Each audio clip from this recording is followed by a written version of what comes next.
10,601 কোটি টকাৰ 40% ইকুইটি বা 40% শ্বেয়াৰ বা 40% মালিকনা বা 40% অংশীদাৰিত্ব অসম চৰকাৰে লবৰ বাবে আনুষ্ঠানিক সিদ্ধান্ত গ্ৰহণ কৰে। 40% মানে আমাৰ বিনিয়োগ 4,000 কোটি টকা হ'ব। মই বিশ্বাস কৰোঁ যে অসমৰ ৰাইজে অহা এমাহ ডেৰ মাহৰ ভিতৰত বা দুমাহৰ ভিতৰত ভাল খবৰ শুনিবলৈ পাব। মই ভাবোঁ যে উজনি অসমেই নহয় সমগ্ৰ অসমৰ ৰাইজৰ বাবে ই এটা আশাৰ বাতৰি হ'ব। বহু দিনৰ পৰা ভাৰত চৰকাৰৰ লগত আমাৰ আলোচনা হৈ আছিল নামৰূপ সাৰ কাৰখানাক উজ্জীৱিত কৰাৰ কাৰণে আৰু চতুৰ্থ ইউনিটটো স্থাপন কৰাৰ কাৰণে। কিছুদিন আগতে প্ৰধানমন্ত্ৰী নৰেন্দ্ৰ মোদী ডাঙৰীয়াক মই সাক্ষাৎ কৰাৰ সময়ত অনুৰোধ কৰিছিলোঁ যে ফেব্ৰুৱাৰীৰ 25 তাৰিখৰ আগতে এডভান্টেজ অসমৰ আগতে হিন্দুস্তান ফাৰ্টিলাইজাৰ বা ব্ৰহ্মপুত্ৰ ভেলী ফাৰ্টিলাইজাৰৰ ওপৰত যাতে এটা সিদ্ধান্ত হয়। কেন্দ্ৰীয় বিত্তমন্ত্ৰী নিৰ্মলা সীতাৰমণক প্ৰধানমন্ত্ৰী এই দিশটো চাবৰ কাৰণে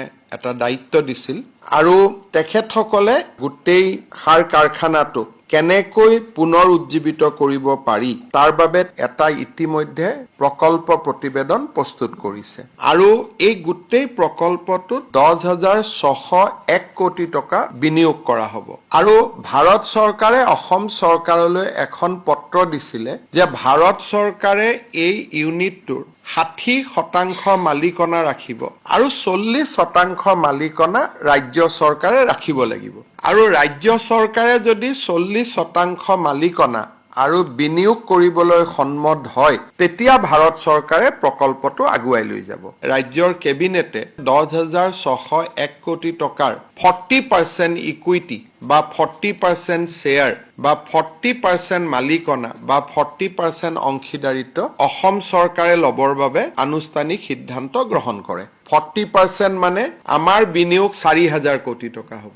আমাৰ কাৰণে বা আমাৰ দৰে এখন ৰাজ্যৰ বিত্তীয় দিশৰ পৰা এইটো ইমান এটা সহজ সিদ্ধান্ত নাছিলে, কিন্তু যাতে নামৰূপৰ সাৰ কাৰখানাটোক আমি পুনৰ উজ্জীৱিত কৰিব পাৰোঁ সেইকাৰণে ৰাজ্য চৰকাৰে 40% মালিকনা ল'বৰ বাবে সিদ্ধান্ত গ্ৰহণ কৰে। মই ভাবোঁ যে নামৰূপ সাৰ কাৰখানাক উজ্জীৱিত কৰাৰ দিশত বাকী আনুষ্ঠানিকতা ভাৰত চৰকাৰে ক্ষিপ্ৰ কৰি তুলিব। তেওঁলোকে আমাৰ সিদ্ধান্তটোলৈকে অপেক্ষা কৰি আছিলে আৰু এই সিদ্ধান্তটো গ্ৰহণ কৰাৰ পৰিপ্ৰেক্ষিতত মই বিশ্বাস কৰোঁ যে অসমৰ ৰাইজে অহা এমাহ ডেৰ মাহৰ ভিতৰত বা দুমাহৰ ভিতৰত ব্ৰহ্মপুত্ৰ ভেলী ফাৰ্টিলাইজাৰ কৰ্পৰেশ্যনৰ চতুৰ্থ ইউনিটটোৰ বিষয়ে ভাল খবৰ শুনিবলৈ পাব। বৰ্তমান আমি তাতে 1,80,000 মেট্ৰিক টন ইউৰিয়া বনাওঁ।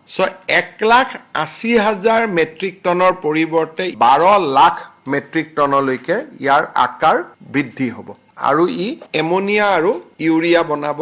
মই ভাবোঁ যে উজনি অসমেই নহয় সমগ্ৰ অসমৰ ৰাইজৰ বাবে ই এটা আশাৰ বাতৰি হ'ব।